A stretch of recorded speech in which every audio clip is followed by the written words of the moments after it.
Hi, Rob Browne here in Memphis. Brenden Martin in Ocala in the car. Let me just lay the groundwork here for you, folks. If you're watching on the color TV, Hurricane Debbie has made landfall, and it's going right through Ocala, Steinhatchee, the Big Bend area of Florida. Brenden in his car producing the show. You cannot get better than that. We have got the best executive producer on the planet, and he's got a hole in his roof. Sights and sounds there. Sights and sounds of what's going on here. Well, it looks like maybe you're in the eye. Is that possible? No, we're not. It doesn't hit landfall here, but what it does is, we're on what they say the dirty side of the storm. And when the storm is gaining power as it comes into landfall, it's different when it's losing power. If it's gaining power as it's come in, it just slams through, and we're on the dirty side of that storm, and it is just feeder bands. We're coming through. We're going to get it the rest of the afternoon. So, probably not the best timing to have a roof that is going to be fixed, hopefully soon. So we have a little bit of a swamp here in the swamp. So, I'll tell you what. A couple of alligators swimming through my bedroom. It's cool. I wouldn't doubt it. Look, we think we live in Tornado Alley up here. What he lives is in Hurricane Alley down there. But look, I am praying for all the people down there in the Big Bend area in South Georgia. And I know Dave Thompkins is going to be on in a minute. He's in Beaufort, South Carolina, in the low country, and they're looking to get some of those areas 15, 20 inches of rain, Brenden. Hey, we've got, again, Chris Lee, Southeastern 16, Dave Thompkins, and Wes Moore, ESPN 103.7 The Buzz in Little Rock, covering the western flank of the SEC. Hey, get your pen and paper handy. Smash that subscribe button in the bottom right-hand corner, and we'll be with you here for the next hour. Get pen and paper handy. We're coming at you. Hi.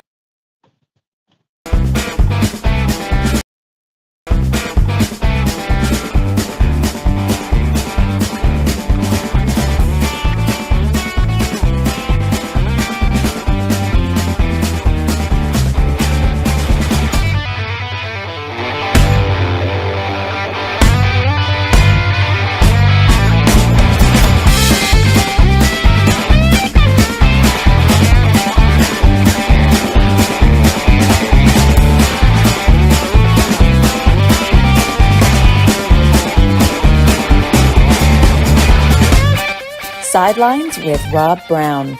Talk sporty to me.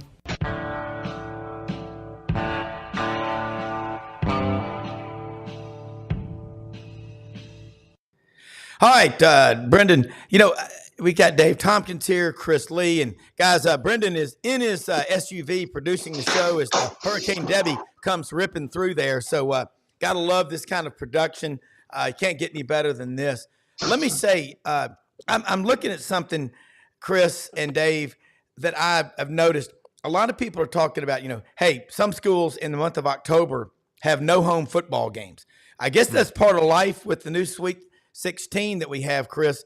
Besides Auburn having no home games in October, LSU has one home game in October. Missouri has one home game in October. Oklahoma one home game. Ole Miss one home game. South Carolina one home game. Texas one home game in the month of October, and LSU one home game. So people say October is the best month weather-wise. I don't know if I necessarily agree with that. It gets hot all the time, but I guess the problem is with the new schedule, having, you're going to have 4 or 5 straight home games and then no home games in October and all road games for the month. Chris, have we ever seen the SEC schedule look as goofy as this? I don't know. That would be research I've never done, but I don't feel it is goofy. I don't feel too sorry for them. I mean, you're getting some teams that are playing 4 road games and 8 at home, or maybe 7, 4 and 1, or who knows? Maybe every now and then, 8, 3 and 1 if you're a Georgia or Florida. Although probably not Florida this year, but you know what I mean. Oh, yeah. It's just that, Dave, a lot of people are acting as if, their school is the only school to have no games or one game. Half the conference is in the same boat. Yeah, I mean, everyone can make the argument of being sort of off-put by the schedule this year, but then again, no one can make the argument because everyone's been affected by it. So it's just play the dadgum games and see what happens. Yeah, I agree. Chris, right now we've got about a week under the belt, with practices going on. What I love about having you on here, especially on a Monday morning, is we're able to get the view of all 16 schools. I mean, you're concerned about all 16. And again, we've got guys that cover specific schools on here all the time. But what's caught your attention so far at a couple of schools? I'm going to ask you, anything coming out of Missouri thinking they're going to be better than advertised or not as good from what you're hearing? And they've got the 2 group of 5 running backs they brought in to try to replace Cody Schrader. That's going to be fun to watch.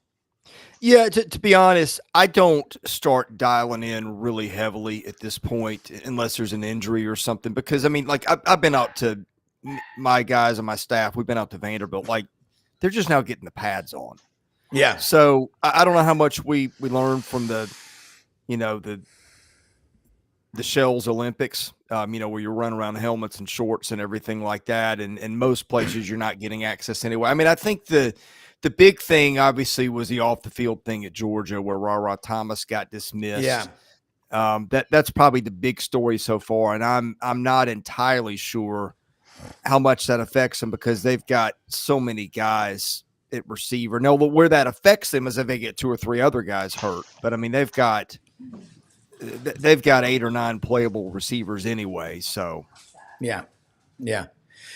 I mean, and Dave, jump in here because I look at, Georgia, in their history, they have 1,000-yard receiver. That's Terrence Edwards out of Sandersville, Georgia, Washington County High School. But what we've seen out of the tight end position since Kirby Smart got there is freakishly scary. Yeah, and it's a formula that's worked for them for a number of years now, and no reason to change it. But I've just got a feeling. Again, this is a gut intuition, no research here, but I've got a feeling that Georgia's going to open it up a little bit this year. They're going to throw the rock downfield more than they have in years past. They've got to go to Alabama. They have to go to Tuscaloosa and play, so that might be where we see it. But I think we're going to see some new wrinkles in the Georgia offense this year to maintain that top position in the SEC and that top position in the U.S. Yeah. Speaking of Rob, you might recall from the John Ferguson and Joe Dean SEC basketball, Alabama had a guard named Robert Rara Scott, number 10. I think he succeeded Anthony Murray and T.R. Dunn. T.R. Dunn. Wow. Those are some great names. I like the history. I mean, all right, Chris, I like Dr. David Arnoff. I need some South Carolina info updates. Shane Beamer, and at Media Days, we all it was an interesting group of us were talking and said, Shane Beamer just seemed kind of down. I gave him the Defeated Man Award. But golly, he brings in Spencer Rattler, who a lot of people at one time thought would be the number 1 pick in the draft, and it just did not work out like he thought. They had a relationship. Is there anything South Carolina's doing quarterback-wise that's got you really excited? Because that's a program that 2 years ago closed out with wins over top 10 Tennessee, 63-38, and Clemson 31-30, but no carryover really last year. And, I looked on the local news in Memphis this weekend, the leading rusher for South Carolina last year went into the portal and signed with the University of Memphis. I can't imagine that happening.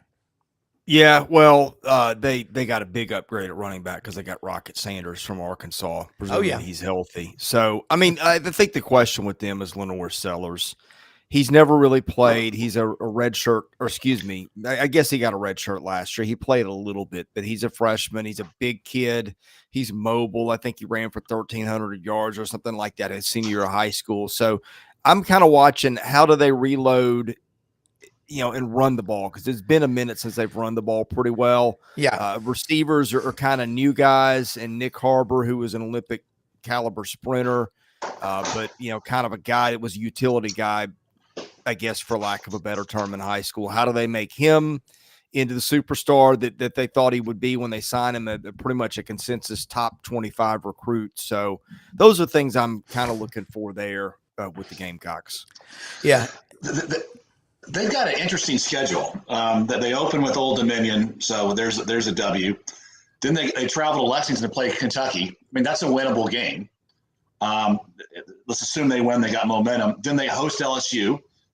They're hosting, so perhaps they win. Then they have Akron at home, and then they have a bye week, and then they host Ole Miss, and then they travel to Alabama and travel to Oklahoma. So if through the Ole Miss game they have only one loss, that's a lot of momentum for what could be a really good season for them. It's hard to imagine them, beating, Alabama and Tuscaloosa or Oklahoma and Norman, but those first 5 games for them, particularly their first 4 going into the bye week before Ole Miss, that's key. Chris, I mean, I agree with that. And something Dave just, when he mentioned, I don't know of anybody that has a tougher two of their first 3 games are conference games for South Carolina. Kentucky and Lexington, LSU and Columbia. They're going to know early in September whether they're any good or not. Yeah, I kind of keep a running log of some computers I like to help me get an idea what the spreads are going to be on games. And the problem with Carolina, they're going to be an underdog, I think, in 7 of their 8 SEC games. The one that will be the exception will be Vanderbilt and Nashville. But I'm not saying they can't win some of those games. They usually find a way. But Kentucky is probably, of all the games they're projected to lose in the conference, the closest one. So they need to get that one pretty quickly if they're going to go to a bowl, I would think. Yeah, I think it is. I absolutely agree. That's really the swing state game for them. I mean, if they can travel to Lexington and beat Kentucky, then they got bowl season momentum. But if they lose there and then lose the following week hosting LSU, they're in trouble. Well, and you think about a team, and I think we're all human. The psychology. You get off to a bad start. Let's say South Carolina gets off to a 1-2 start. It's hard to keep that locker room together. So I want to switch to another school, and that Kentucky. And Chris and Dave, Chris is right there in Nashville in the mid-state. So you're kind of everybody's all on top of you. But Kentucky, I want to get into them real quick. This is Stoops' 13th year, 13, 14, wow. 15, 16, 17. Yeah. 12th or 13th year. He's the elder statesman of the SEC. How do you think it bothers the Kentucky players that he was just a second or 2 away from being he was A&M's coach and he wasn't? Is there been any backlash from that, or do Kentucky people go, hey, we'll take you because who are we going to get better? I don't know. You see what kids do in the transfer portal. They're open for better opportunity financially too. Yeah.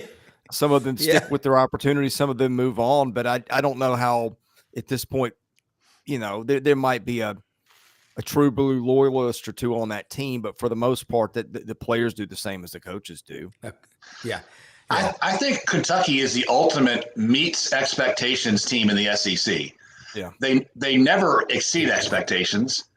And they never under-deliver on expectations because expectations are not that. I mean, their expectations are that every other year or so they get some surprise win. They travel to Gainesville and beat Florida, or give Georgia a scare or something like that, or give Alabama a scare, and that's all they want. They just want 1 or 2 memories every couple of years, and then have a winning record and go play the Music City Bowl.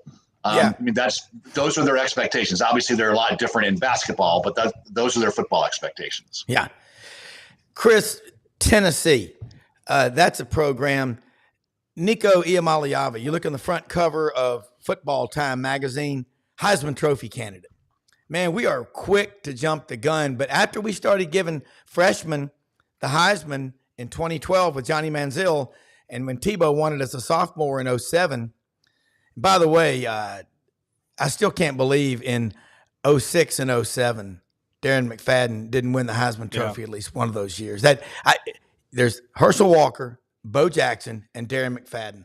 Those 3 running backs. Wouldn't you agree with that, guys? He was that good. But talk about that a little. Derrick Henry. Yeah. Now he's another. Yeah, he's another one because nobody had more yards than him. You're talking Charles White type numbers for Derrick. Yeah.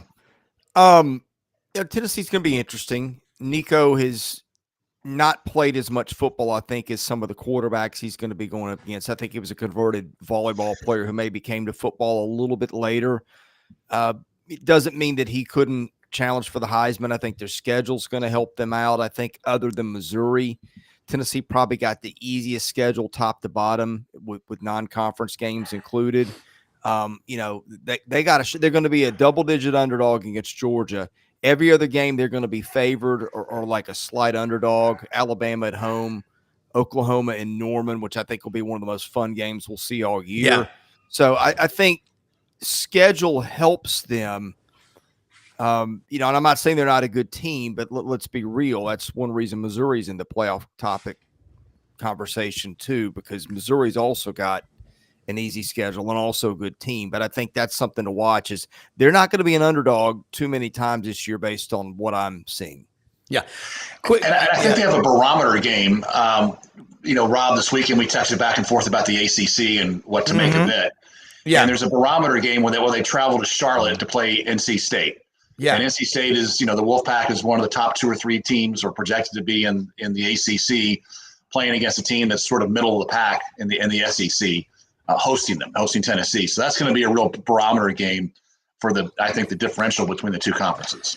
Yeah, and I want to ask both of y'all. I watch SEC Network all the time, ACC Network a lot too, and looking to bring Andrea Adelson on here. She's on ACC Network a lot, with Mark Packer and West Durham. I like that ACC road trip. I can't believe the SEC Network doesn't do that. And Chris, they went to Palo Alto last week to Stanford, and they got to have 2 crews. You've got one out on the West Coast, another one back east. Because they're going to go back. They can't go. I guess they did Stanford and Cal, and they didn't do them back to back. But I got NC State. That's a tough. They always win. They don't always, but 9 games is theirs. They just can't get that double-digit figure. That is the barometer game for Tennessee. I would agree. I got to ask you another one, Chris. You know that Tennessee program well. In Nashville. Had they stuck with Lane Kiffin, let's say he would have been there for 10 years, stayed for 10 years after he took over for Fulmer. What do you think he would have accomplished at Tennessee? Would it have been big stuff? Well, to be exact, he left them. He wasn't fired, but yeah, but I don't know. It's not like Lane Kiffin is ever going to win awards for maturity, but he's a lot further along now than he was then. He just was an overgrown child on a staff with some, I felt like, overgrown children. That felt like it. That was at a time where nothing was really going right for Tennessee for very long. There was a big self-destruct. There's some schools, like you see this at Auburn, right? Like when it starts going downhill for you, the momentum can gather and bury you quickly. Now, I think, I remember they almost beat Alabama. I think that was the Terrence Cody game. And so that kind of got your attention a little 12 bit. to 10, yeah. I just wonder if there would have been some kind of element of self-destruction between just the Lane Kiffin things that Lane Kiffin does and just a general – I don't know if toxic is the word, but it wasn't a good atmosphere. Not a lot good was happening there at the time. There wasn't a lot of winning. It just felt like a place that was, I don't know, leaderless in a lot of ways. And I always wondered if that, because it's not like Lane Kiffin went out and set the world on fire in the years after. He got fired at Southern Cal on the tarmac, didn't do great. I always wondered, how does this guy keep getting opportunities that he gets based on his track record at the time? I think back then, and I guess 2008 was the Mount Cody game. He was like the 9th grade, star athlete jock who spends half his time in detention hall. Now he's sort of the rush chairman for the KA house. So he's matured, but he's still arguably not ready for the big corporate world. Yeah, well, and he's really come on. Well, that's my question to you guys. I've been thinking about this for a while. I know it's not a popular thing, and I don't want to be like skies falling for the Kiffin fans. But at some point, he's liked the position he's been playing from, in a place where he's not expected to have won where he won, and he wasn't expected to have success in a lot of ways, except for last year. This year, you can't hide, right? You're stacked. You're ready to go. Everyone's expecting a lot. I think we're going to see what he's made of this year because he's got to play as leader. He's got to play as a front runner, and it's different. I mean, I think people have to understand it's different when everyone's gunning for you every single game. Yeah, and I think you become locker room fodder. You become, hey, we want to come. Florida went through this, right, a couple of times where it's tough when everybody wants to get up for you every single game because it matters if they beat you. Yeah, because Chris, you got to be able to handle when you're getting Kentucky basketball. It doesn't matter who you're playing. You're the game of the year when you're on the road and for that team. Chris, about Auburn, question here from David Baldoff about Auburn. Hall and Oates, John Oates, Auburn's quarterback. He looks just like John Oates from Hall and Oates. Have you ever thought about that, Peyton Thorne? I had not. He looks just like him, man. Wow. But, you think about that. He was there. He was not there last spring. He came in. When I talked to him at SEC Media Days, I said, it's pretty cool when you get somebody that comes in via the transfer portal, like Kenneth Walker III. And he looked at me. He's like, yes, the running back who came from Wake Forest, from Arlington, right here in Shelby County, where Memphis is. I mean, just how do you miss that guy? But let's talk about the Plainsmen, the Tigers. They're not the War Eagles. They're the Auburn Tigers yell War Damn Eagle on the plains of Dixie, on the plains of Auburn. But they're a different team this year. And, offensive line, it was woeful when Hugh Freeze took over. Maybe 2 SEC caliber players. Now they got about 14 probably that can play. If the offensive line is improved markedly, what's the ceiling for Auburn, in your opinion? Well, that's another one where the schedule lends itself to success. I mean, I think the thing is Peyton Thorne's got to be better, right? They certainly improved his receiving room.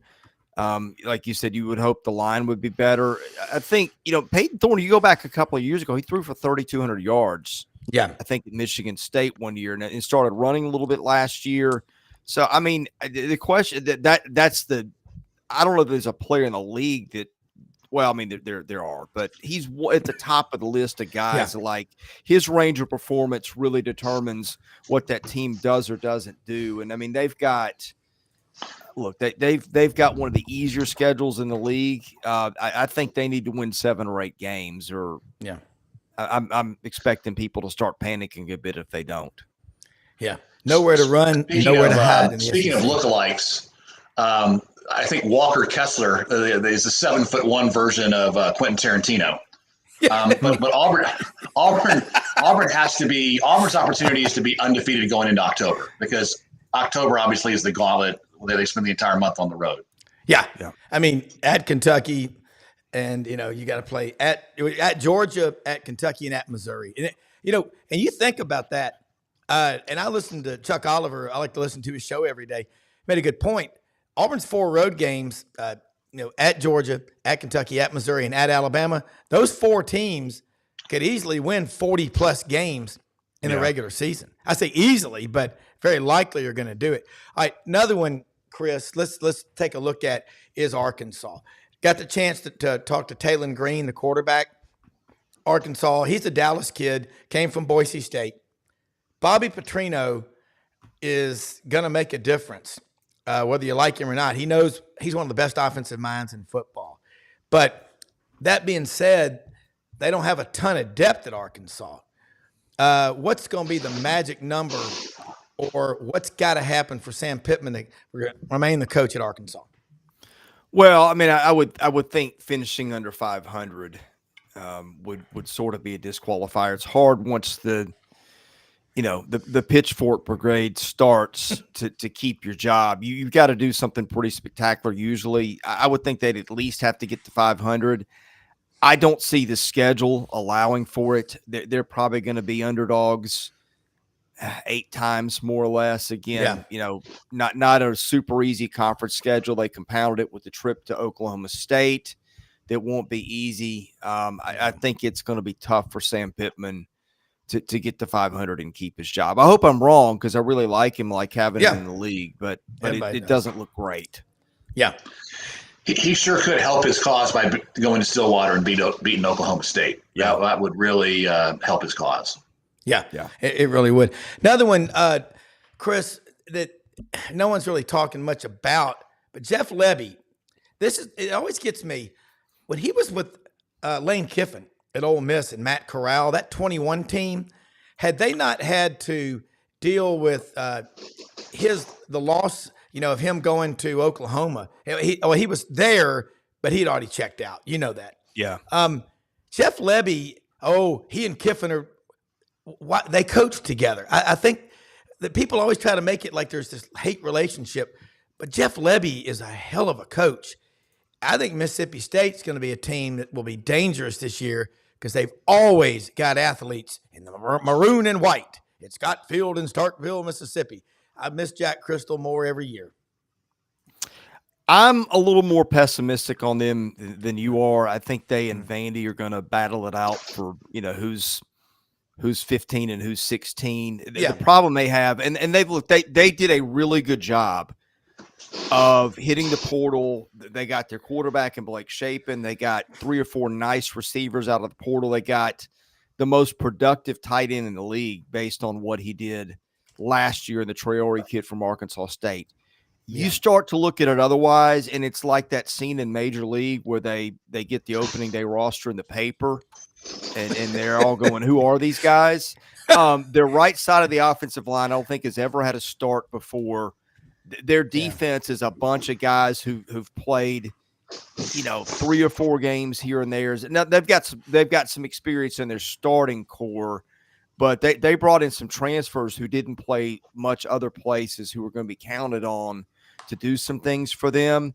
I don't know. They've got a couple of nice pieces in the secondary, but it's a lot of guys who just were depth pieces either at State or other places. And I just think outside of their strength at quarterback and at receiver, and hats off to Jeff Lebby. I don't think they've got a huge NIL machine. It was a rough rebuild. And Rob, this is also the third system in 3 years that they've had.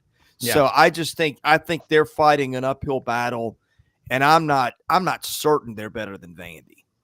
Yeah, and I'm not saying they're going to win 6 games, but they will be fun to watch. And the problem with Mississippi, there's a ton of talent in the state, but everybody else knows that, and they come after them. But anyway, Chris, I promised we'd get you out here a little bit early today. You got a lot going on. Love this. Dave, wasn't this fun? And Brenden going around in the league. This is. I love you on Monday mornings because, man, you are like having a video newspaper. I mean, just go up and down. But it's a credit to the hard work you and your staff do. How can people follow you and keep up with you? And we look forward to your next visit. Yeah, go on YouTube, search Southeastern 16. We cover football, baseball, basketball year-round, all 16 teams and all 3 major sports. As I tell people, if you want info on your favorite team, we're not the play. I mean, we do a good job of telling you how everything stacks up. Your local beat writer will give you more in-depth info on Auburn or Mississippi State or whoever. But if you want to know how everything stacks up in the big picture, I think we're good at what we do. That's what we were designed to be, and so I hope people will follow and check us out. Well, I have one question before you leave. Rob made a big, bold statement, and I want to know what everyone thinks because I don't feel like I don't know. If you look at the eyebrow, if we went with a stash there, the stash has got eyebrows are pretty strong. I'm not. Oh man, beautiful. I feel like you're close. Feel like it could be like, whoa, oh boy.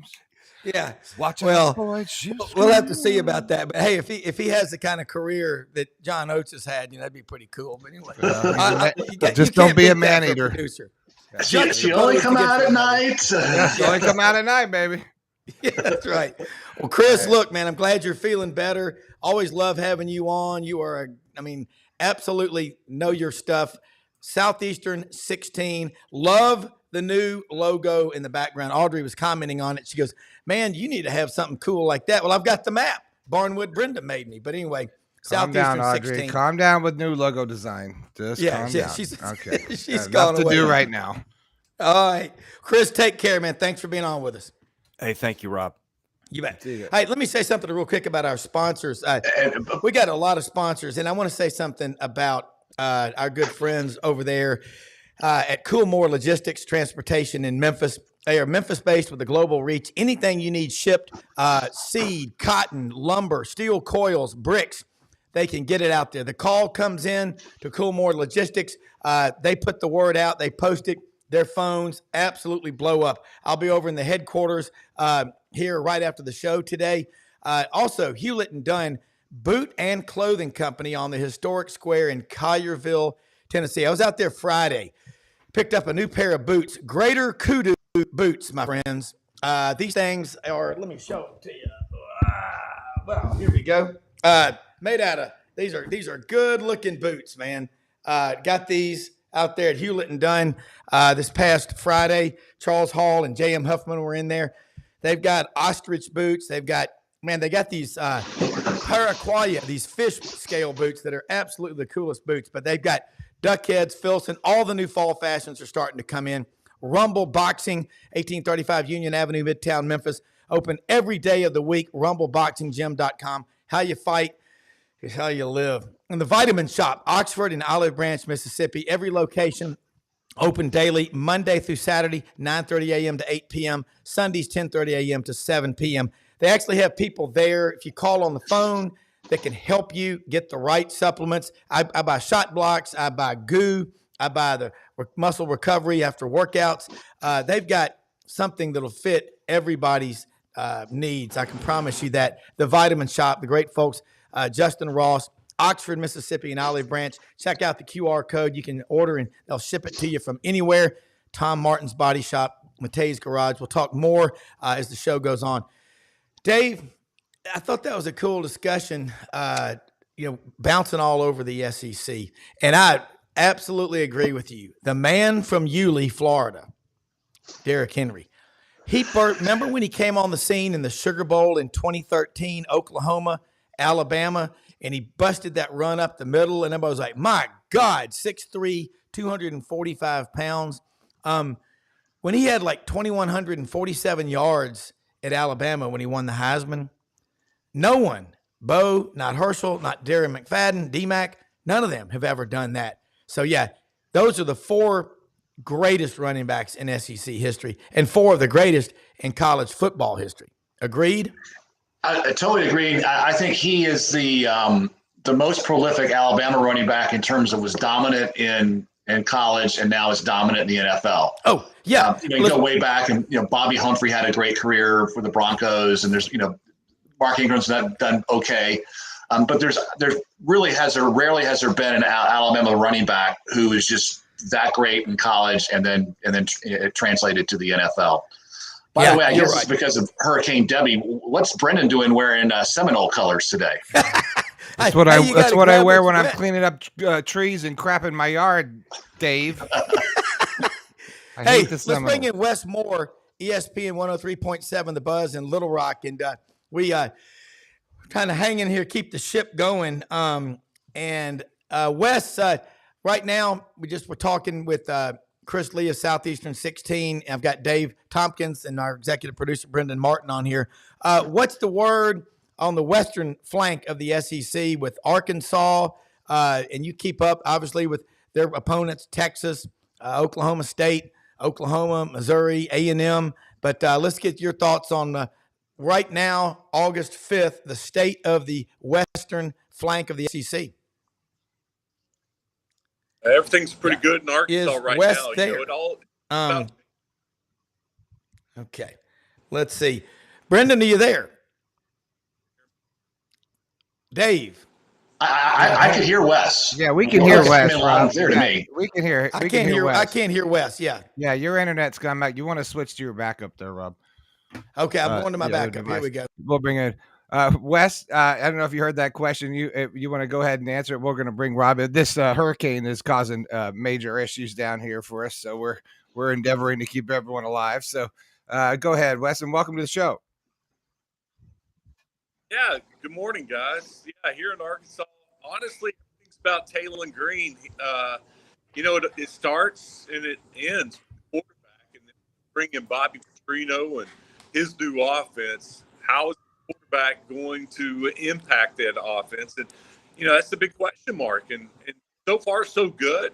We don't get a whole lot of practice time watching, but from what we've seen so far, Taylor Green looks good, and that's going to be the key to Arkansas season. Look, the offensive line looks better, the defense looks as good as it's been, but can Taylor Green Petrino's offense? That's the big question mark. Wes, when I saw him I just talked to Taylor Green, asked him a few questions at SEC Media Days. You're around him a lot more. It's not like but he's a big kid. He's every bit of 6'6", and he's a Dallas area kid. And he said, when Bobby Petrino walks in the room, you better be sitting up straight. You better have your shirt buttoned, and you better look presentable. You better be dialed in. And he said, the first day we had practice, I was running. I threw a ball across my body. And man, he ran across the field. God bless America, young man, is what he said. But you know how football coaches are, and coaches. But he said he's a detail fanatic. And Wes, you played college football out there in Jacksonville, Texas, and guys, Wes is the sports anchor, Fox Channel Sports 16 in Little Rock, in the capital city. Knows high school football. He does a great radio show on ESPN 103.7 The Buzz in Little Rock every day. Oh, by the way, one of my pledge brothers, Brian Keeter from Heber Springs, Arkansas, his nephew Trip Keeter has been on our show a lot, and now he's working over there at ESPN 103.7 The Buzz. And you've, I'm sure, met Trip, but I really believe in this kid. We had him on the show 6 or 7 times, and I wouldn't say he was our intern, but I told Brian, I said, I'm going to get him to come on. He is loving being over there and appreciates what you and the people at that radio station do. Folks, put the ESPN 103.7 The Buzz app on your phone. You'll be glad you did. From sun up to sundown, these guys work like a dozen Mennonite farmers to bring you great coverage. But Dave, jump in here with Wes. He's not a Mennonite farmer, though. And I'm skipping ahead to basketball. Just curious of what the early buzz is with Coach Cal. It seems to me that Coach Cal was successful at UMass, and then he struggled with the Nets. Then he was very successful at Memphis, and then arguably struggled at UK. I think he's going to a program where he's going to be a better fit. And just curious about what the early vibe is on Coach Cal. I can tell you this. He had a press conference last Monday, and we're in football season, right? I mean, everybody's talking practice and excited about football, high school, college, NFL. He stole the headline of the state of Arkansas for a couple of days because he had a press conference. And that's something I talked about the team and how summer workouts have gone so far. And, I mean, people are so excited about what he is bringing to Arkansas. Look, Coach Musselman did a great job here. 2 Elite Eights, a Sweet 16. Last year was a disappointment. But Coach Musselman brought basketball back. Now Calipari's taking it to the next level. And he even mentioned it during his press conference that he knows about the excitement here in Arkansas. He was told last week that they are sold out of season tickets, and it's July. And that's what he said. Guys, it's July. We're sold out of tickets. He goes, I know how excited people are, but I want you to know that's how excited I am too. He's got a great team. The first group of 9 guys that he brought in, fantastic. And we'll see how they mesh together. But he's got the talent to win here right away. He's got the talent really well here right away.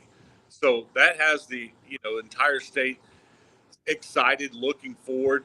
If Arkansas football was a little bit better, maybe it wouldn't be such a big deal. But because Arkansas football has been struggling, and maybe the goal, the realistic goal is just to win 6 games and go to a bowl game. So some people are already looking ahead to when the basketball team plays because they know they have a national competitor, a team that could, if things fall right, win a championship.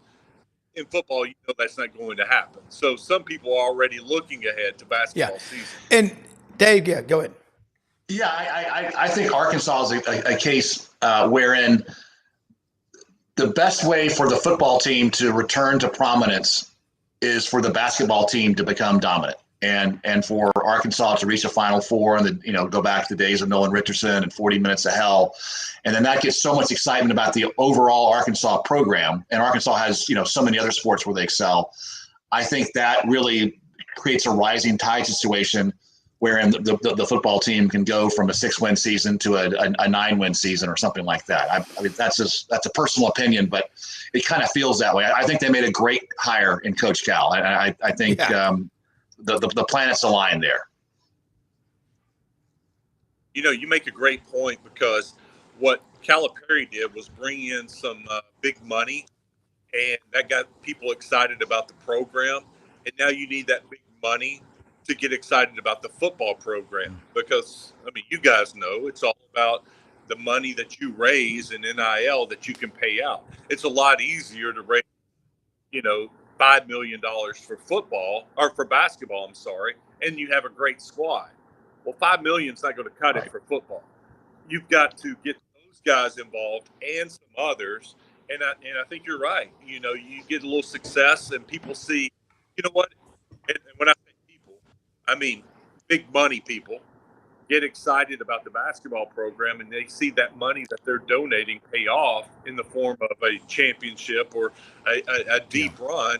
And they go, you know what? Maybe we do this for football. The same thing can happen. And you're already starting to see it a little bit. And the football team's off to a pretty good start in recruiting for 2025 and 2026. And I think that has something to do with it. It's that NIL money coming in, and they're able to go out and recruit some better players. Wes, being in Little Rock, and we've got listeners all over on this show. We're part of the SEC Sideline Sports Network and SECU, the Buddy Martin Show, and then Best Fridays in Football with Buddy Martin and Urban Meyer is coming on right after this. But so our fans are everywhere, but a lot of them don't know as much about other schools besides their own school. Oklahoma, right there, but you only played them 15 times in 132 years. Missouri just to the north. They're trying to make that a rivalry. Texas, now that is hatred on steroids. You grew up in Jacksonville, Texas. We were out in Dallas for SEC Media Days. Texas, we had Craig Way, the voice of the Texas Longhorns, on the show Thursday.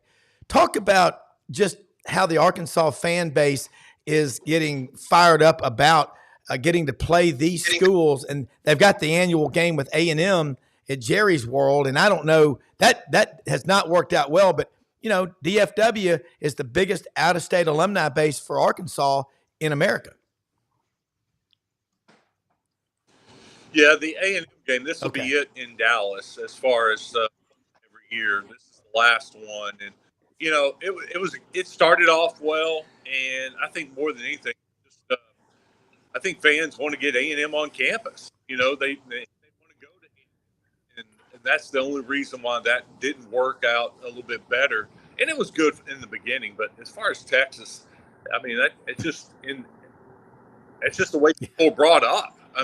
You hate Texas and Arkansas, and it's just one of those things that's just pounded in your head every single year, and you're grown up that way. And so it's going to be a huge game at the end of the year. Arkansas is coming off of a bye week when they play Texas, and it's going to be a huge game. When you look at their schedule, their home schedule is if they can be competitive. You got Ole Miss, Tennessee, Texas, LSU.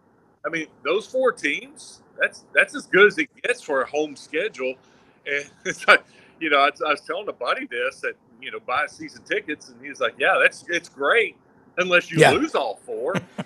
Who go travel and spend all that money and you lose 4 home games? But if you can win those games, awesome.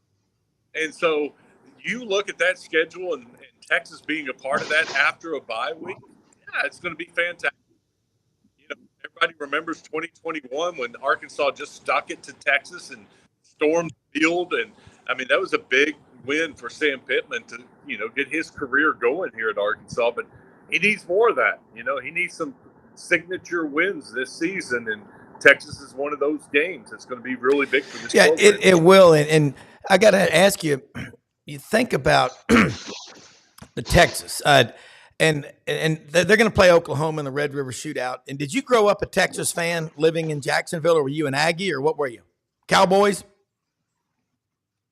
Yeah. I was Cowboys. My parents didn't go to college. I was the first person to graduate from college in my family, and so Saturdays were a day to play sports. Whatever I was doing, that's what we were doing on Saturdays. Sundays is when we all gathered around the TV and watched football, and it was the Cowboys. So, I may be the closest thing. Some of my friends went to A, but for the most part, college football wasn't a big thing in our life growing up in East Texas. It was all about the Dave. Cowboys. Yeah, those 4 home games, that's really a fascinating sort of undercurrent for the SEC overall schedule, because I think if they can win one of those games, it's really a good season, and it's good for money, for the alumni, for the whole Razorback Nation. They win 2 of those 4 games, it's a great season, and there's a ton of momentum, and I think the season really kind of boils down to that. I mean, can they make a lot of people happy on one or 2 of those 4 Saturdays? That's what it really comes down to, I think. Yeah, they may have to win more than that, though.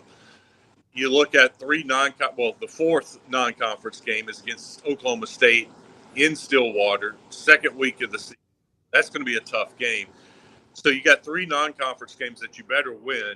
You got to find 3 more wins to get to 6 to probably save Sam Pittman his job. So you go to Starkville, Mississippi State.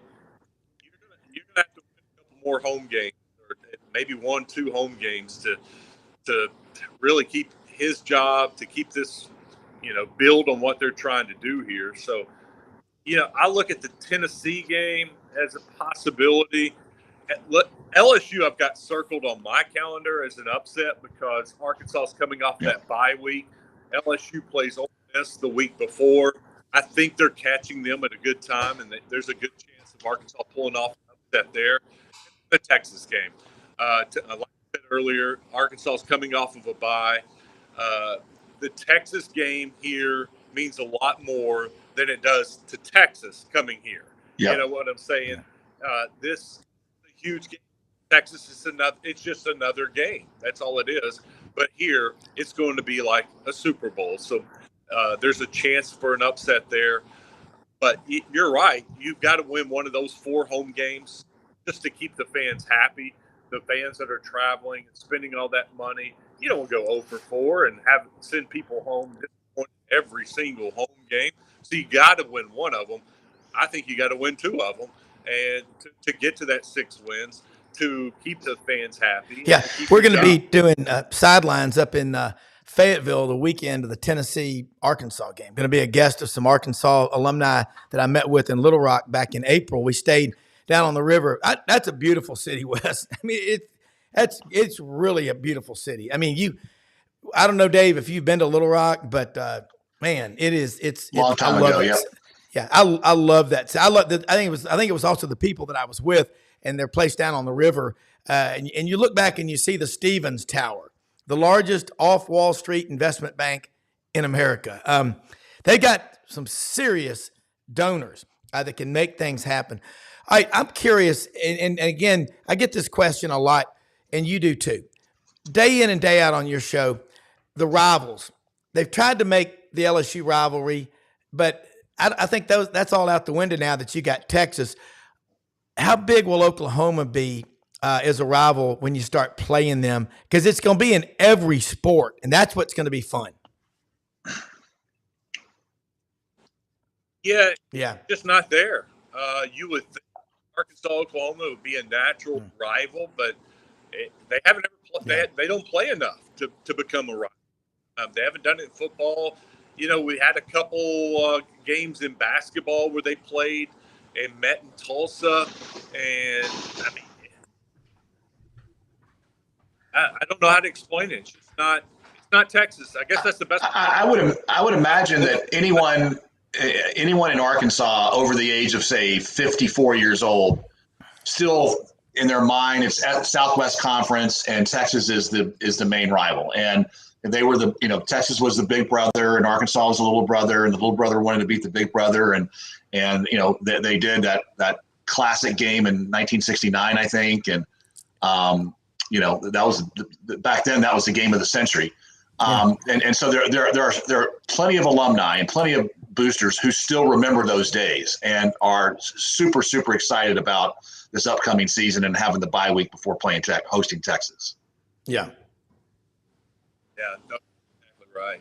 Texas still is what sells tickets. That's what stirs the pot. That's what gets everybody excited. It's still Texas. I mean, LSU's big. Ole Miss is big, but there's nothing like Texas. And it's that way. Texas now, I think Quinn Ewers came out and said, the Longhorns, we're going to be everybody's Super Bowl. Don't get ahead of your skis, young man. There's so many rivalries in the SEC, and Wes, you know it. And like you said, we grew up in Memphis. We got the Cowboys games. That's what we watched. And I had a 1971 football autographed by every member of that team, and all the players signed 47 pictures, and I played football on the street with it and scuffed it up, and I don't know where it is, but I bet it would be worth a lot of money if I had that damn thing today. And my parents would go on these business trips to these athletic facilities because Dad, being an architect, would go there to do stuff, and I got a Fran Tarkenton jersey, and it was so big it touched the ground. It was number 10 from the Minnesota Vikings, but that's the one thing, Dave, when you go to Texas, high school football, I think, is number 1. NFL, number 2. College, number 3. Wes, right or wrong? In some cities. I have the Cowboys number 1. Yeah. I think Cowboys number 1, then high school football number 2. But maybe in some certain cities, you can go high school football number 1 and then Cowboys on that. That's just but you look in Nashville what the Titans have done to Vanderbilt. Of course, it doesn't help. Vanderbilt's not winning, but the Titans, they'll suck all the air out of the room and everything like that. But I just think, as college football, the growth of the game, what is Arkansas's student population now? 26,000 plus graduate, and okay, half of them from Texas. That makes that rivalry even more special. Yeah, they have a huge from the Dallas area coming up to Fayetteville, there's a ton of students, and so that, with that many Texans, that they want to have bragging rights, and you have to go back home and tell everybody Arkansas beat Texas, and then you look at the alumni base. There's a huge alumni base in Dallas, and so that's one of the reasons why that makes that game so important. All right, Wes, look, I know you got a big day ahead of you. And what are y'all going to be talking about on your show today? Because we got I don't know if it's the connection or whatever we're dealing with. Brenden is down in Ocala, Florida, where they got a hurricane coming through. So we're just trying to keep this thing together here for a few more minutes. But tell them what they're going to be talking about on your show on The Buzz today. Oh, we got a lot of Razorback football talk today. We're going to talk some high school football. Joe will be on the show with us today. We're going to talk Razorback recruiting with Richard Davenport. Saturday, Arkansas had a huge day. They got 4 commitments Saturday. One of the best players in Oklahoma, one of the best defensive ends from Oklahoma committed to Arkansas. They're a part of the 26 class, but they also got a junior college kid. And then one of the best running backs in the state of Arkansas committed to Arkansas on Saturday, too. So we're going to talk Razorback recruiting with Davenport. We got a big show coming up today from 1 to 4 on The Buzz. You can download the app at your app store. You can just go to 1037thebuzz.com, and you can watch us on Facebook, YouTube, or Twitter. We've got the stream going, so there's multiple ways. So you switched from your time of 10 to 1 to 1 to 4. Yeah, I did. I guess it was February. Our 1 to 4 host.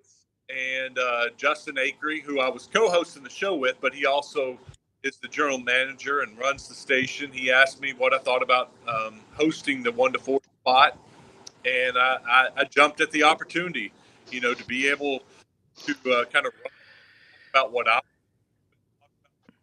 about. It was attractive. I jumped and left from 10 to 1.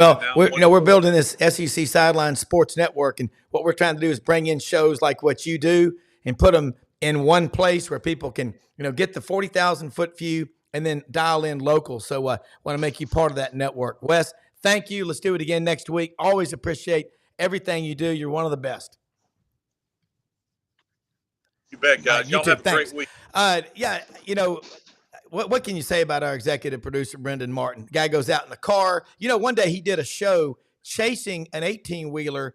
He piggybacked off of his Wi-Fi because they'd have a storm down there.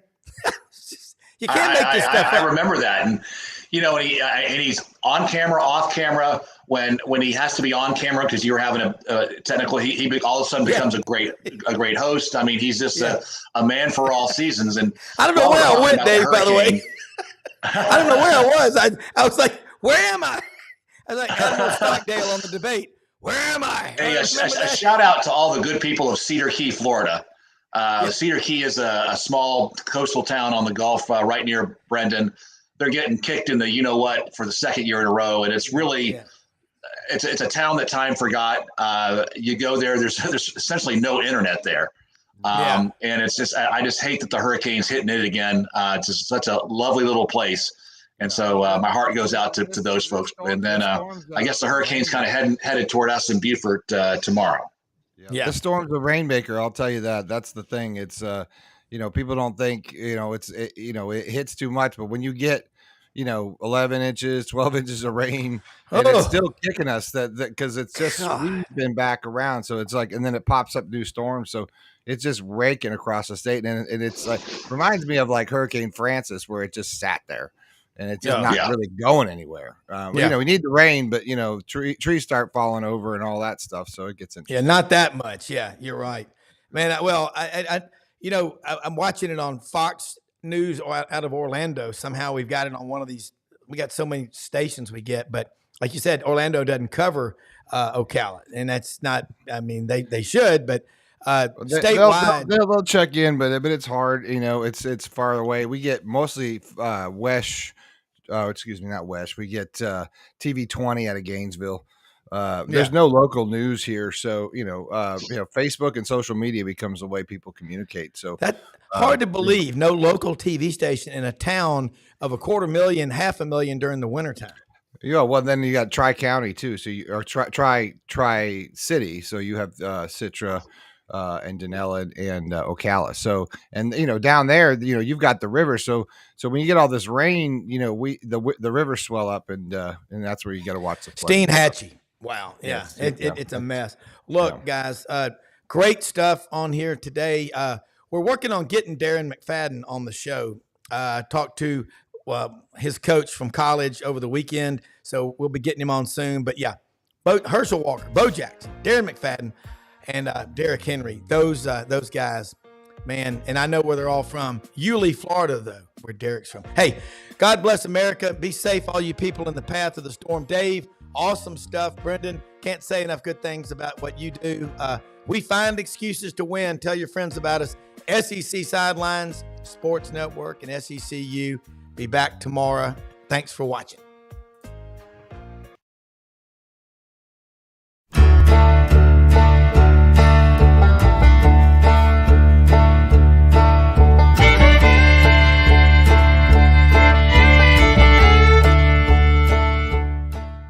In a perfect world, you'd set a health goal and results would happen overnight.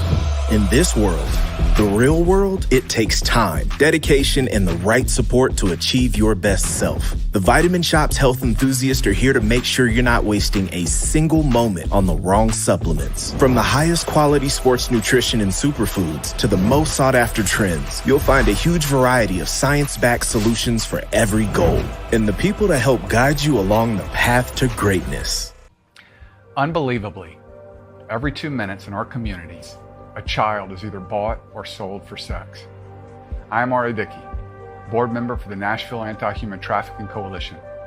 Join me and millions of others in our fight against human trafficking and for its victims by helping to educate the most vulnerable among us, our middle and high school students.